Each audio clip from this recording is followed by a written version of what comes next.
Before we begin, we acknowledge the Aboriginal and Torres Strait Islander people of this nation and recognise their continuing connection to land, waters and culture.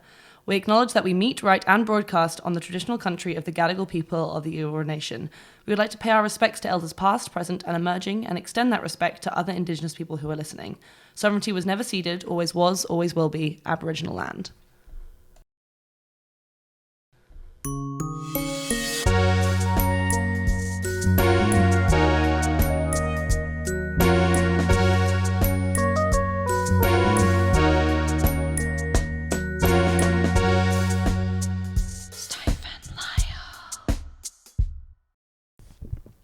Hello and welcome to Stife and Lyle, a podcast for the style-fearing by two decidedly unfashionable fashionistas. My name is Zoe and I was late this morning because I had to do my eyeliner. And my name is Emily and I only have short friends so they can't see how bad my roots are growing out. I mean, I'm sitting down now so I can see. I'm just going to have really good posture and then you can't see. Yeah, I can see the back of your hair. It's not... Don't look at the back of my hair! My mum took a photo of the back of my hair the other day and it made me cry. Yeah, for good reason. Okay, this is a podcast called Stife and Lyle. It's, what do we think the podcast is going to be? This is a podcast for those who would say they're interested in fashion, but maybe, you know, are kind of ready to start pushing the boundaries a bit on like what they maybe start to like branch out a bit more. You know, this is for the Pinterest girlies. This is for those that, you know, big fans of like fashion TikTok really want to get like some inspiration and also try something that's a bit more, you know, out there, a bit different. I also kind of see it as like something that, you know, I always get asked like, or I get told like, oh, Zoe, you wear like such interesting clothes and I could never wear like what you were wearing. I could never pull that off. And Bestie, yeah, you can. Yes, and you can. You'll look just as bad as she does when you do. Oh gosh. This is how we're beginning. You start. I think podcast. You kind of started this, to be honest. Yeah. I'm going to really put this on you. So I thought just to start off, we could just talk about like introduce ourselves, talk about what we think our style is, what you would kind of, because we do have a video going. For those listening on Surge, we are making a YouTube channel where we film ourselves doing this podcast. So if you're interested in that, go check out our YouTube channel. But in the meantime, since you can't see what I look like, and many of you probably don't know what I look like anyway. Do we want to do a fit check? Oh, we should do a fit check. I feel like we should do an episodely fit check. I just had that idea just on the spot because we're like polar op. You're like going white and blue and I'm brown and pink today. We're kind of. It's because we hate each other and It is actually because we hate each other. Always decide to dress completely give us opposite. A summary of what your inspiration was behind the fit today. So it was 34 degrees today. It is still 34 degrees. And I was like, absolutely not. So I'm wearing shorts. I'm wearing denim shorts, a white kind of floofy top. That was my blouse, if you will. A blouse that was my mum's. Aww. I love my mum. And kind of like a blue singlet / vesty things and some gold rings and some gold necklaces and blue necklaces and my rain cloud earrings. So yeah, a lot of gold and blue, and it looks great. Thank you. What are your inspirations? I have. So I'm trying. I haven't worn this. Is a new skirt. I haven't yet worn it as a skirt. It's like a little ballet skirt that I got from what's it called, one of those suitcase. It was like a suitcase market. Everyone was selling their old clothes in their suitcases. Oh. And I actually got it from someone. One of the former editors of Pulp, because I happened to bump into her there when Nandini. Shout out to Nandini. Shout out to Pulp. But I got this skirt from there. It's like a little ballet skirt, and I've got. You're really living the ballet girl fantasy. I am, right and now. I've got some little pink bike shorts I'm wearing underneath because it is a very transparent skirt. And we're not hoeing around the canvas today. I'm not today. Maybe tomorrow. But not today. Tomorrow's another day. Tomorrow's a new day, and I've kind of gone. I'm trying to go a bit cowboy aesthetic, I suppose. I've been doing the little neckties a lot recently. I think I'm feeling the cowboy vibes. I love that. I don't know what it's. I've been wearing like the cowboy boots with the things a lot recently. Yeah. And then I just wanted to tie in. I tried on so many tops today before I went for this one. This may not be the right one, but it's nice. It's a new attempt. But this is from my mum. I also love my mum. Love mums here at Stife Lyle. We're a pro mum podcast. And I've just like tied up so it kind of has that like, you know, it's going ballet core. Nice. It's going ballet core. Nice. but with cowboy inspiration. With cowboy inspiration. A ballet court with cowboy undertones is the Nice. inspiration behind my outfit today. Very good. Thank I you. would describe my style just overall, moving on from the fit check, the random ass fit check. I would describe my style. I'm very much like color orientated. Like every time I pick an outfit, it's usually color is the thing that'll always like tie it together. Like I usually stick to like 2 colors and try to like make them into an outfit. I am non-binary, which means that I kind of oscillate between kind of more feminine and more masc kind of styles, just depending on.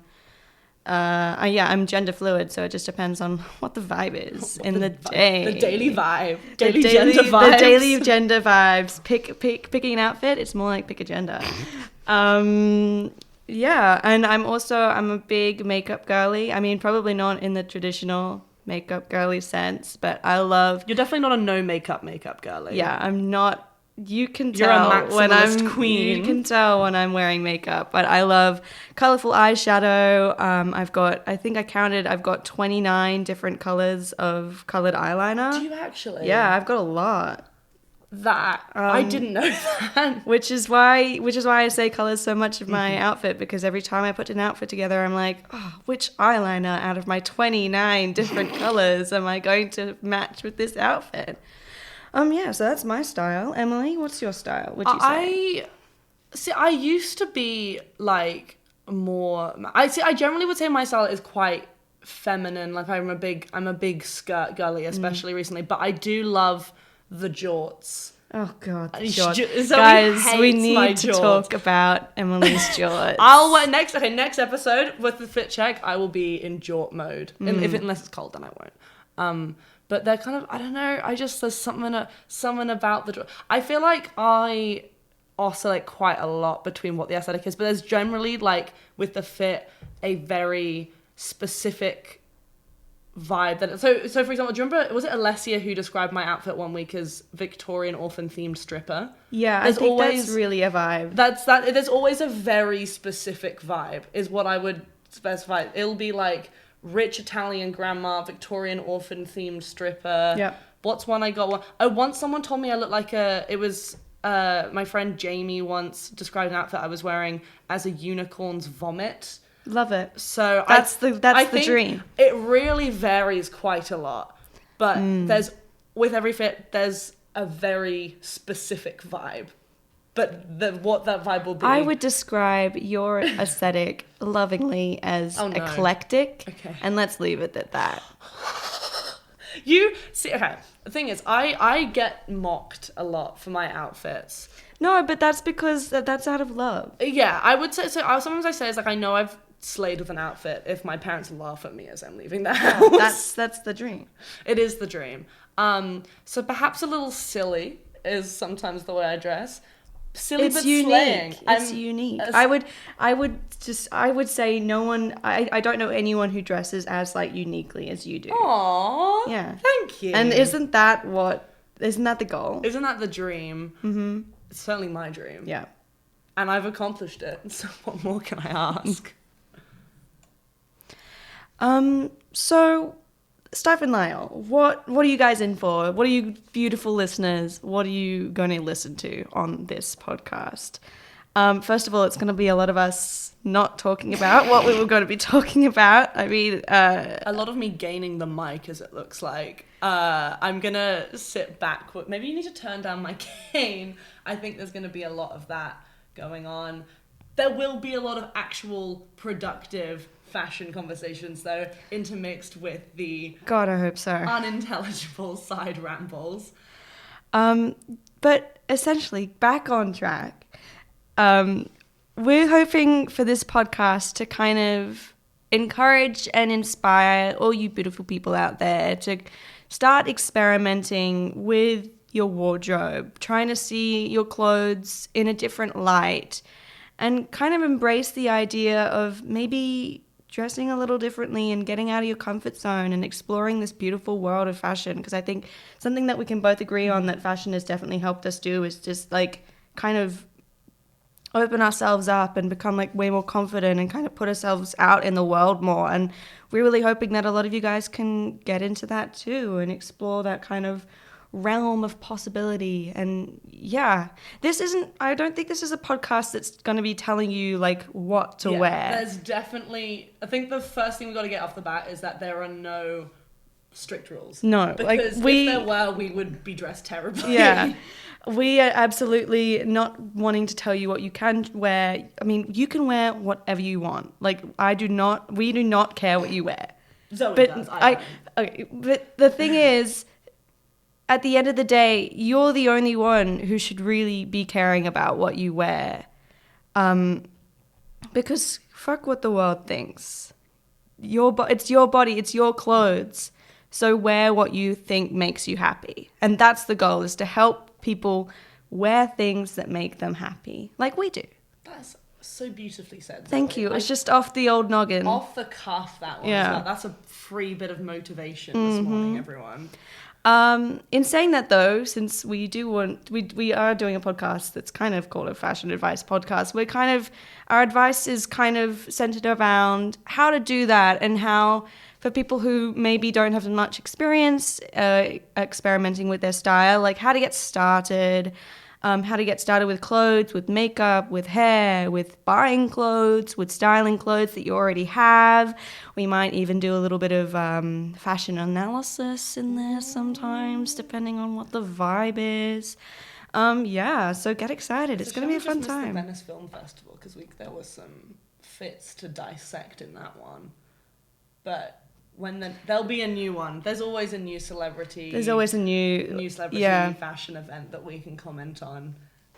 Alrighty, so this week we're going to be going through our individual fashion journeys. You just said I could speak. No, we're going to be going through how we first got into fashion in the first place, our youth and times right now. I was going to say our youth, long forgotten youth. Oh gosh, How old are you, Zoe? No comment. Oh my god. Yeah, that's after the break, guys. Top tip number 1. You know what, guys? Makeup is optional. Yeah, if you don't want to put concealer or foundation on in the morning, you don't have to. Just wear the makeup that makes you feel happy, makes you feel confident, and makes you feel ready to take on the day. So Zoe, do we want to start with your personal fashion journey? Yeah, sure. Why not? So if I'm honest, I kind of grew up a bit scared of fashion in a way, if that makes sense. Like I think we both, a common thing was we both had a pretty slow start. Yeah, to like the fashion both world. of us didn't really get into like the idea of dressing well until we were like 18. Yeah. Yeah, and until we began to go to university and realized that all of university is a fashion competition. That sounds sad. No. Okay, well, I guess it's not. See, I didn't have a school uniform for the last 2 years of school, so... Oh, I was viciously constricted to the blue and white of a glebe high school that I don't know if I'm allowed to name. So I grew up not feeling very comfortable around fashion. It kind of felt like everyone except me got like a fashion manual. And, if I'm honest, I'm a kind of, I wouldn't say I'm plus size, but I'm not a size 2, and I've been like that all of my life. And I didn't look like the traditional models that, especially in the 2010s, you saw on, even like in Kmart, the fashion models in Kmart. So it kind of felt like I couldn't even begin to think about like wearing those clothes, because like those clothing and fashion just were made for someone who didn't have my body type, and so I couldn't even like think about like accessing it. As I said, I'm also non-binary, so I definitely think there was like an uncomfortableness as well with the idea of a fashion as like a girl thing, because I felt uncomfortable aligning myself with that idea of like, if you wanted to wear nice clothes, you had to be a girl, and you had to wear not just nice clothes, you had to wear like specific types of clothes.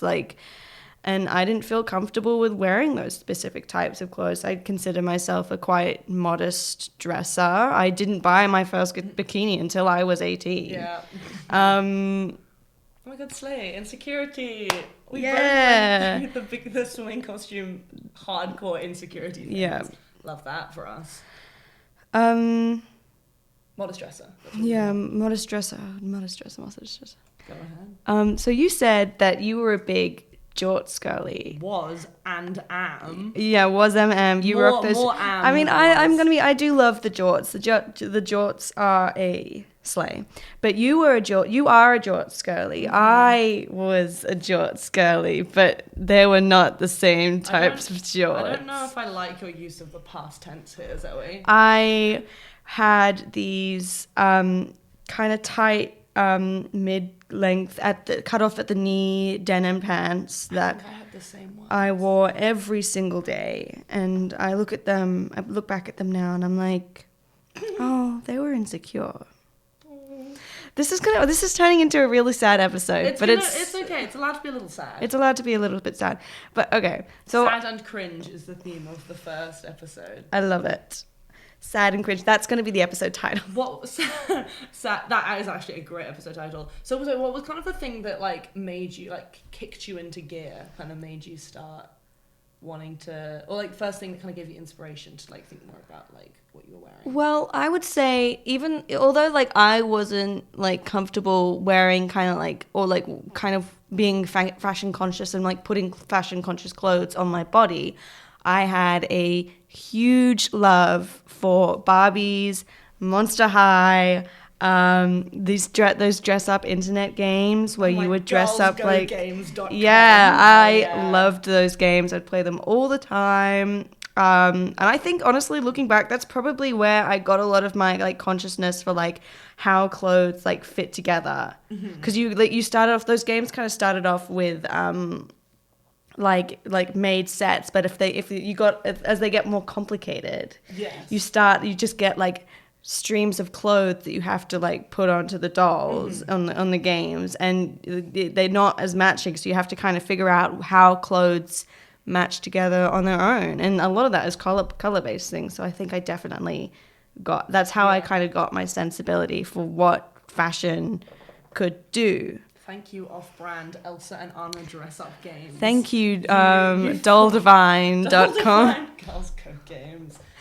But Friv, was that a thing here? What the frick is Friv? You don't have friv.com? No. Okay, well, that's another episode. That's why we play Fireboy and Water Girl, the ice cream game. Oh, are you like cool maths games?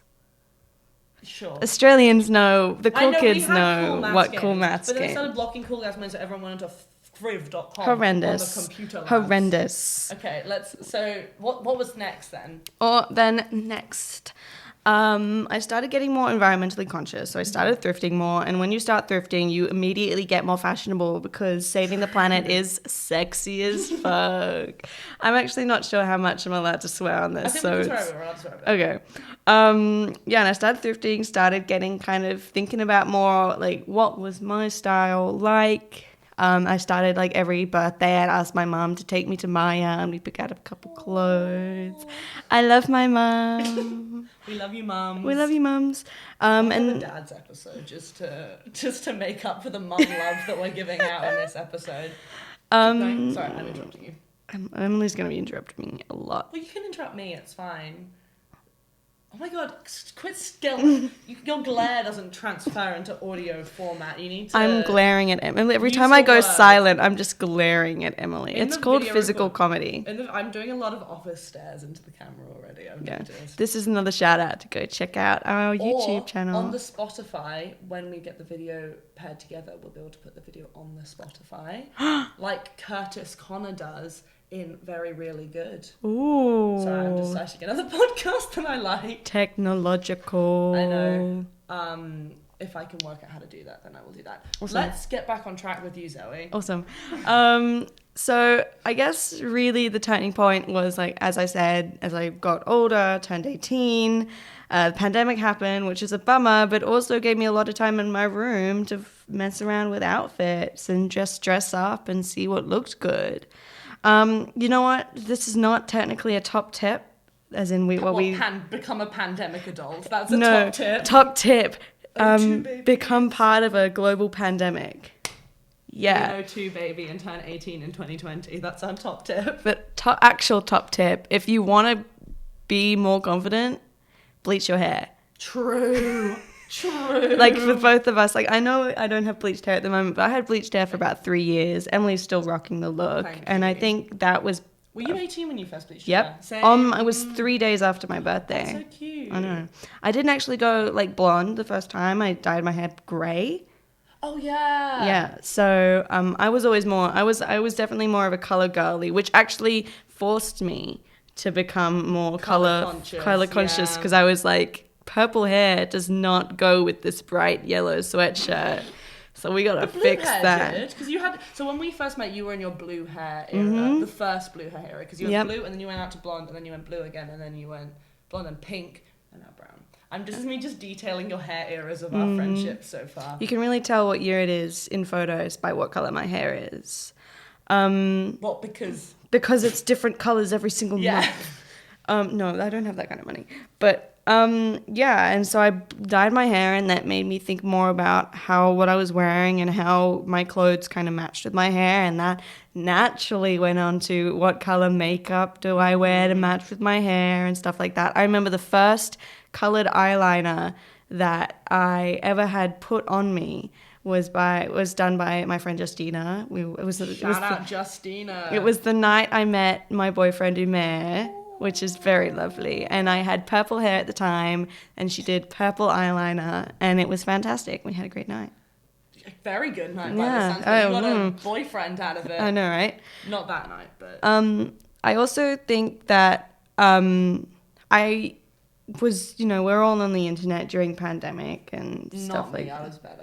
Yeah, you weren't chronically online like the rest of us. I was. And through my travels on the internet, I came across this creator called Polychrome, and her real name is Talia. She's American, and she does all this kind of like fashion styling content. And I started watching her videos, and she kind of walked you through. She's kind of similar to me, is that she really styles based on like color and like corresponding color, and that's probably where I got a lot of my color kind of corresponding from. And she was the kind of person to like teach me how to style different colors together, how to style different patterns together. And she was the creator who really got me like excited about fashion and doing fashion. So I really contribute a lot of my fashion consciousness to her. And Polychrome, the E is spelt with a 3. I really recommend checking her out on Instagram. She's a personal stylist, and she's great. Shout out Polychrome. Yeah. Fantastic. So kind of what was, how have you kind of transitioned from when you first started, becoming more fashion conscious in the pandemic, little 18-year-old Zoe, to 2023 Zoe? Last 3 years, what's changed for you? What's kind of surged that on? Surge? Well, Ayo. Shout out Surge. It's a crossover episode. with the people. With our mother brand. Oh gosh. Surge. I just, I kept going, kept experimenting. I think any kind of fashion journey is just more. Yeah. You start experimenting with, hey, maybe that jumper's a bit more colorful than I would usually do. And then suddenly you're knee deep in a thrift store and you're buying a pube hair bag. And it's just all rolling off the rails. One week. In our non-studio, this is like our studio pilot, but our first pilot, which we'll have to put together at some point to upload. It's the secret episode. Only hardcore fans. The lost media episode. You get to see my pube bag, but I don't bring my Merkin bag to uni generally. She just brings the I bring my core backpack. We'll get this out for the visual listeners. We have the Gorp core bag. I'll make it rustle for the podcast. This is what it sounds like. It's horrendous. It's okay. Not all of us live 5 minutes from uni. I love Some of us need living to with my trek parents. it across the city to get to class. Okay. I also love living with my parents. Shout out parents. Shout out parents. I just kept experimenting, and like I said, I really am of the opinion that university is a fashion competition, whether you like it or not. So it's Not really in a toxic way. not in a toxic way, just a if you want to stand out, wear a cute shirt.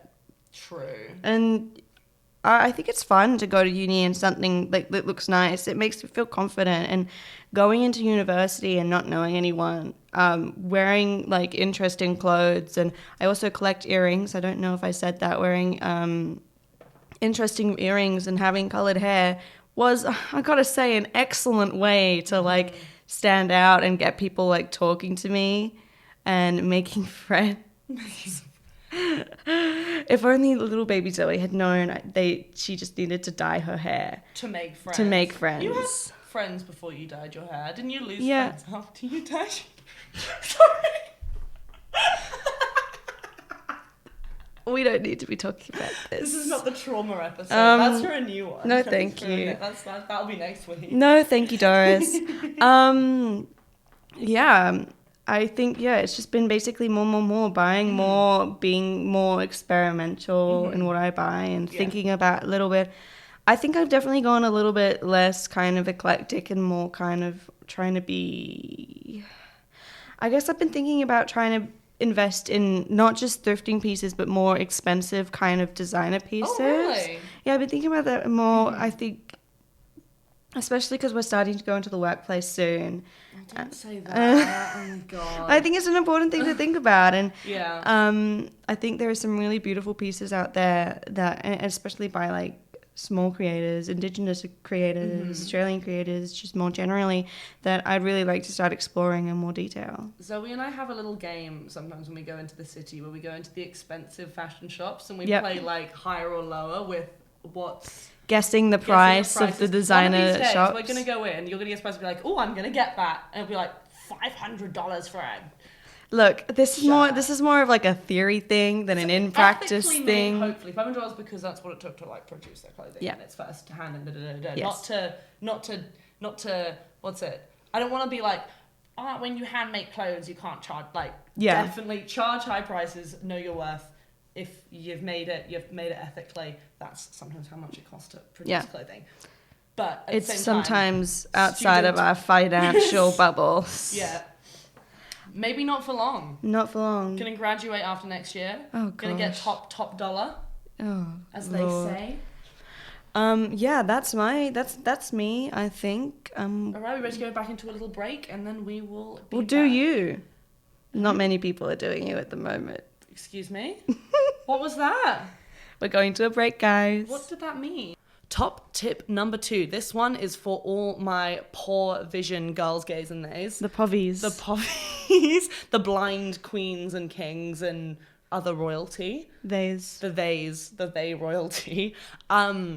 Really, really think about the glasses that you wear. I think a lot of people feel super restricted by having to wear glasses, but when the next time it's time for you to change up, get some new frames, if your prescription's gone bad again, think about what colors are going to open up your face. I realize that dark shade frames close my face in, whereas lighter ones open them up. Do you want clear frames?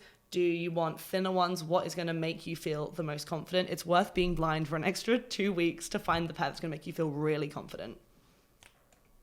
All right, it is my turn now to talk about my very humble beginnings. As we kind of mentioned before, I too was the world's most awkward teen. You're still the world's most awkward person. I'm so not. That is so rude and offensive, and I'm not even going to acknowledge that you just said that. So fashion-wise, I've gone through a lot of ups and downs. Specifically around femininity was something I was thinking about. So like when I was a very small child, I had a really big thing with pink. Like I remember I only would eat strawberry ice cream because it was pink. Like I would like specifically like eat foods that were pink, or like only eat the pink sweets, or always wear pink all the time as a very little girl. And I would only ever wear dresses and skirts, and I hated wearing shorts, and I would like almost refuse, like to the point where like I'd refuse to wear the school like sports shorts because I didn't want to wear because I hated them so much. And then I think when I got like to like 10 plus, like kind of starting senior school and getting into the tween years, something must have changed, like the insecurity, those fun things, and I completely switched the other way. I don't even know when this happened, but I just remember one day it just became a thing where I would never wear anything. Yeah. And short skirts, dresses, nothing feminine. I would not do it. I think this was a little bit going through also like an I'm not like other girls kind of. Every girl goes through that. I'm not like other girls. Everyone. Phase. If you didn't, yes, you did. If you didn't, you probably did. Because it's just a coping mechanism. You feel insecure. I think I definitely, like when I was a little girl, I think I was kind of a pretty like toddler, like very small child. And then I kind of got really awkward looking when I turned like 10. And obviously, like, I'm not saying like you have to be like in the words of Taylor Swift, a sexy baby, but you know, you start to feel insecure because especially when you grow up as a girl, right? There's a lot. I feel like everything comes back on, do you look pretty? Like being smart, any skills you have, everything kind of falls back on that. And I think when you start to feel like that's not something you have, you just feel like you have to reject all forms of femininity. So I kind of went back on that, and then I wouldn't wear any. I remember when I was like 13 and my grandma was having this dinner party and she made me wear a dress, and I cried for like an hour because I didn't want to wear a dress, which is... Well, you still cry for a lot of different reasons. Yeah, but not because I'm wearing dresses of my own free will.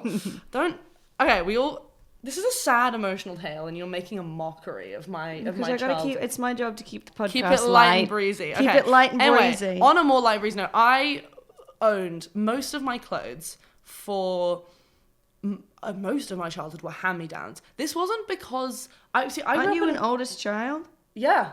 Where were the hand-me-downs from? Shout out to Anna, my 6-foot friend, my 6-foot best friend from school, Anna.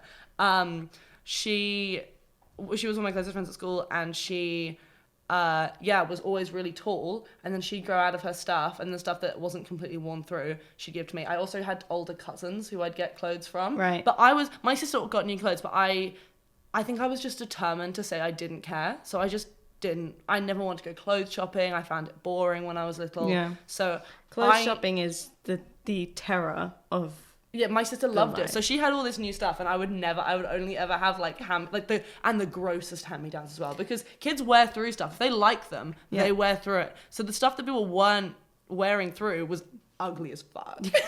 So I just remember I wore those, just the gross things, and it would always be paired with jeggings. Oh my god. Jeggings were the monstrosity of my early teen years. What a time for jeggings. Wore them religiously. I think it was just because I found jeans too uncomfortable or something. Because I think skinny jeans were still a thing when we were when we were kids. Yeah. So they were uncomfy. They were not fun, and I would wear jeggings because they were more comfortable, but they looked so gross. I remember they had so much pilling on them. Yeah. Like they'd pill. So I actually, and I'd pair it with like the weirdest t-shirts as well. I remember I would wear like my Dan and Phil like fandom t-shirts with it to school on Mufti Day with my like Jack Wills hoodie, that was like too tight around the arms.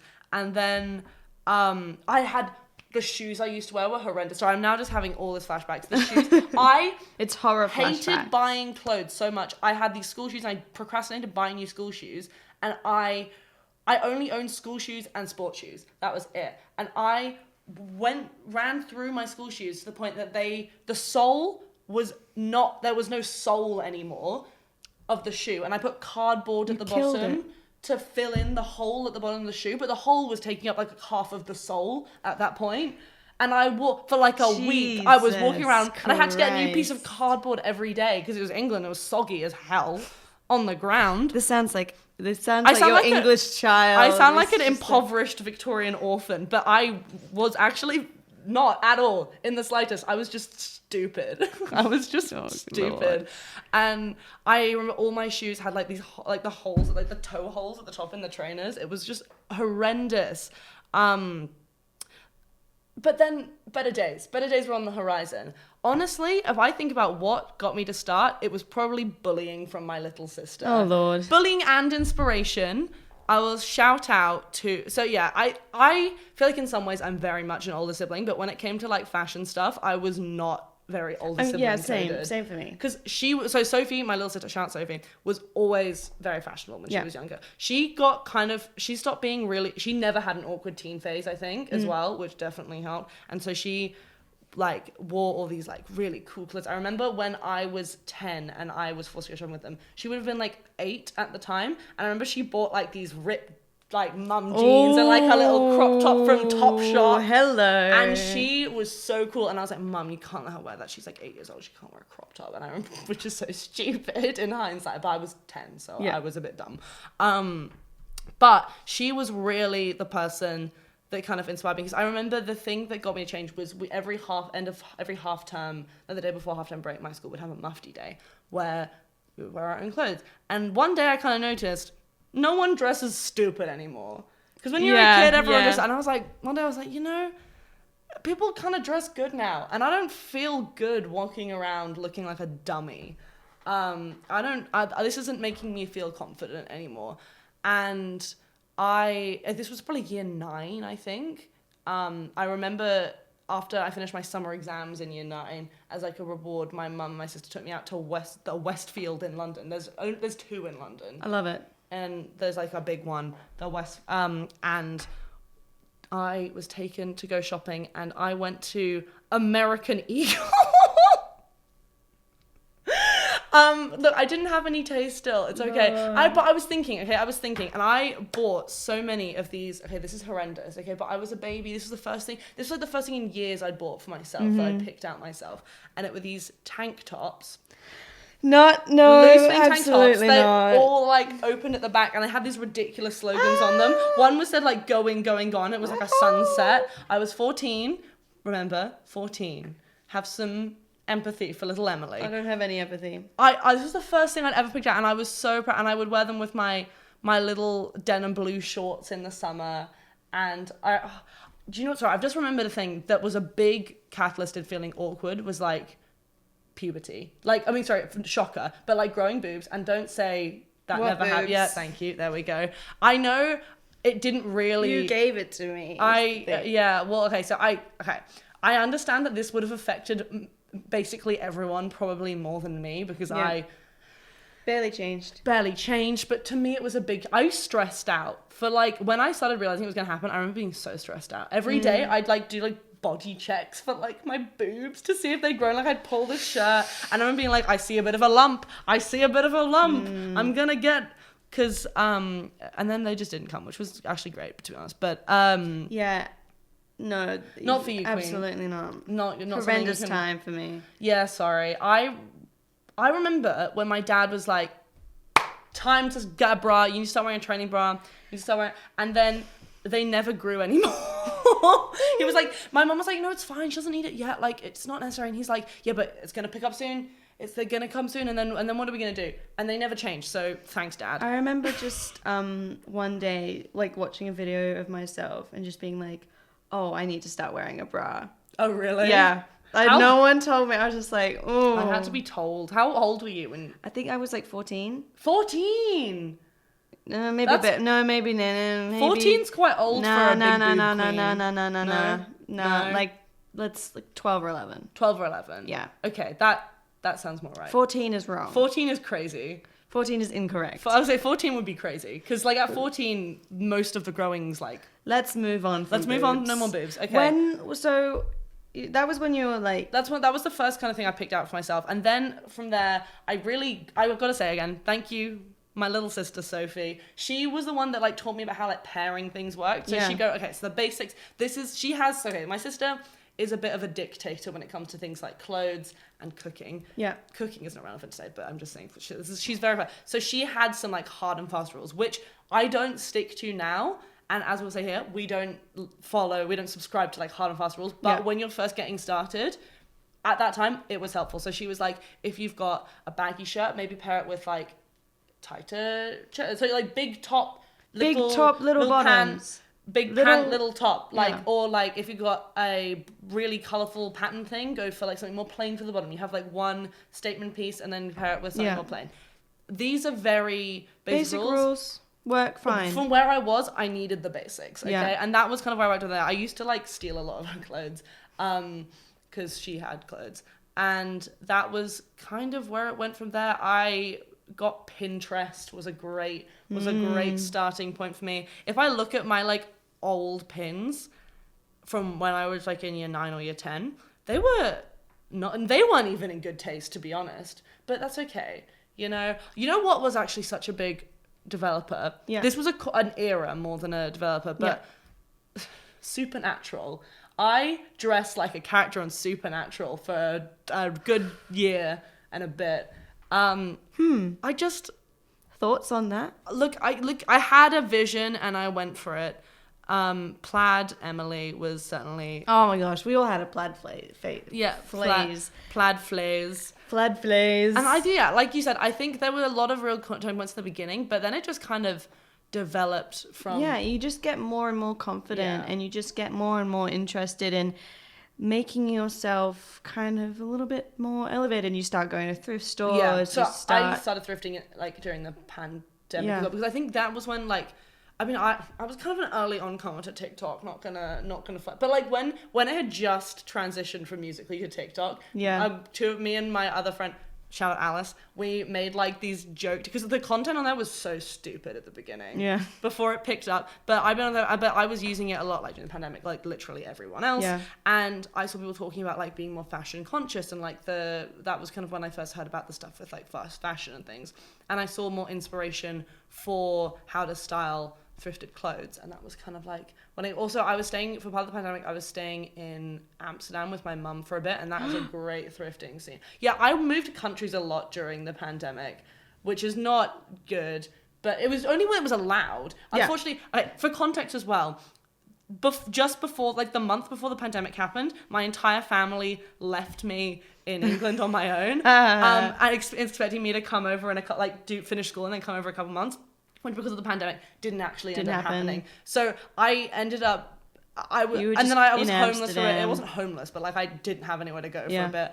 It was a really long story. But I ended up in Australia. I ended up in Australia by the end of the year. Nice. But it took the whole year for me to get there.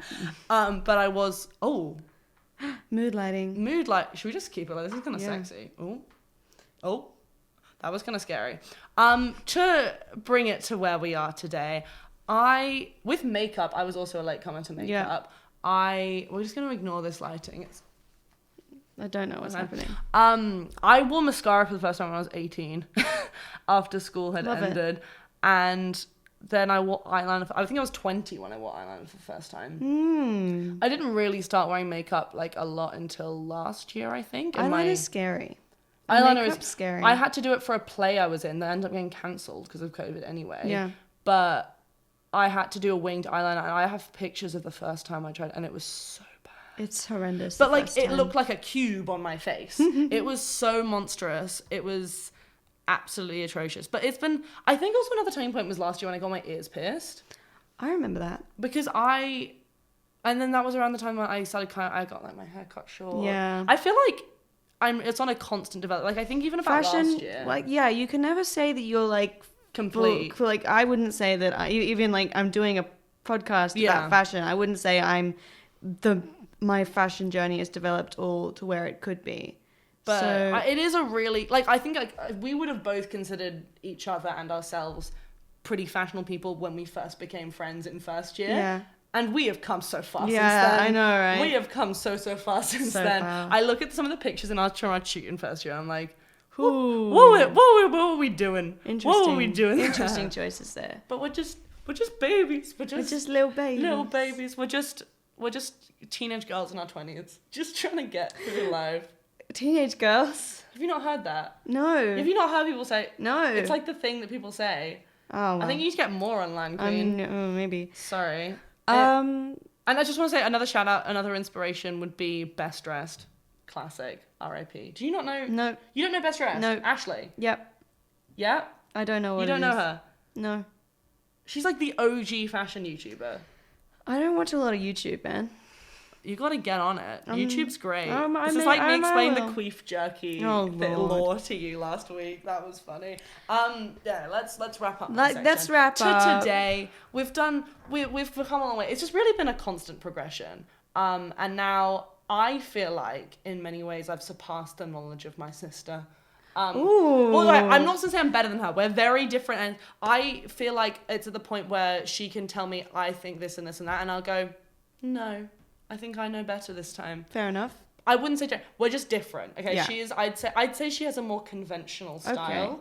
I would say, not in like a bad way, but I would say like she's definitely got less conventional. She's become a big croc girly, big like a really pretty like dress and like Crocs. She branches out sometimes. Okay. I don't, Sophie, I'm not calling you basic. I think I love your ragged priest jeans. Emily is trying desperately not to insult her sister. It's fine. She's literally Let's wrap across the up planet. She the can't hurt podcast, me. everyone. Again, we are Stife and Lyle, a podcast About fashion and lifestyle. fashion and lifestyle. About Stife and Lyle, and life life. and style. There you go. Yeah, that's our show. I hope you had a good time.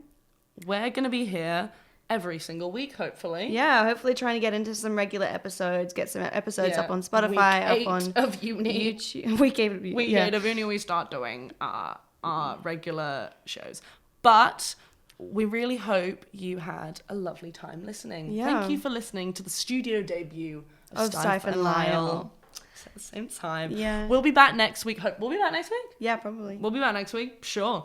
We'll try and get the Lost Media episode out as well at some point. But otherwise, I think that wraps it up. Yeah, that's it, guys. I'm Emily. I'm Zoe. And this Thanks. is Stife of Lyle. Thank you so much for listening. Bye. Toodaloo.